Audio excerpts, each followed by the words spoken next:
నేను మీ ఆద్యాని. అసలు రిలేటివ్స్‌లో కూడా ఇంత దారుణంగా ఉంటారని నాకిప్పుడే తెలిసింది. అసలేం జరిగింది ఏంటి తెలుసుకోవాలంటే లాస్ట్ వరకు తప్పకుండా చేయండి. అసలు మీకేమనిపించిందో కూడా కామెంట్ జేసి, ఫాలో చేసి సబ్స్క్రైబ్ చేయండి.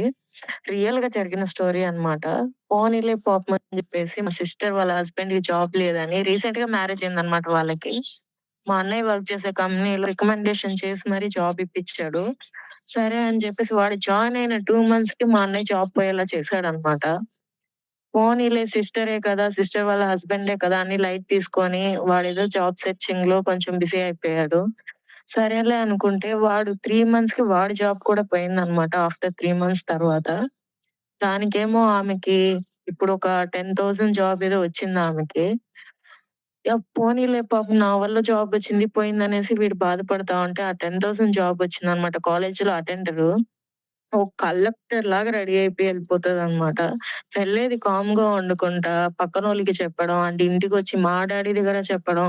ఈ విధంగా జాబ్ లేకుండా ఉన్నారు, అలా ఉన్నారు, ఇలా ఉన్నారు అని చాడీలు చెప్పడం.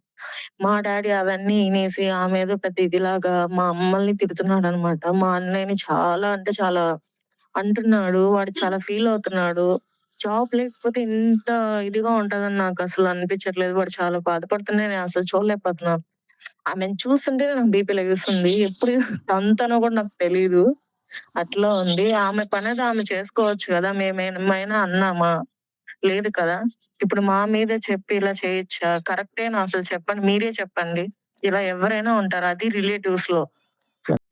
ఒకవేళ పక్కనోళ్ళతో గూడా సరే మా అన్నయ్య గురించి బ్యాడ్‌గా చెప్పడం, బ్యాడ్‌గా చేయడం. మేము వాళ్ళ హెల్పే గదా చేసాము. ఇలా చెప్పొచ్చా అసలు? ఇంత దారుణంగా ఉంటారనైతే నేను అస్సలు అనుకోలేదు. నాకైతే అసలు బుద్ధొచ్చింది. మా అన్నయ్య ఇప్పటికి గూడా పోనీలే అనేసి అంటున్నాడు. ఇంత మంచివాడికి ఇన్ని ప్రాబ్లమ్స్ వస్తాయని నాకిప్పుడే తెలిసింది.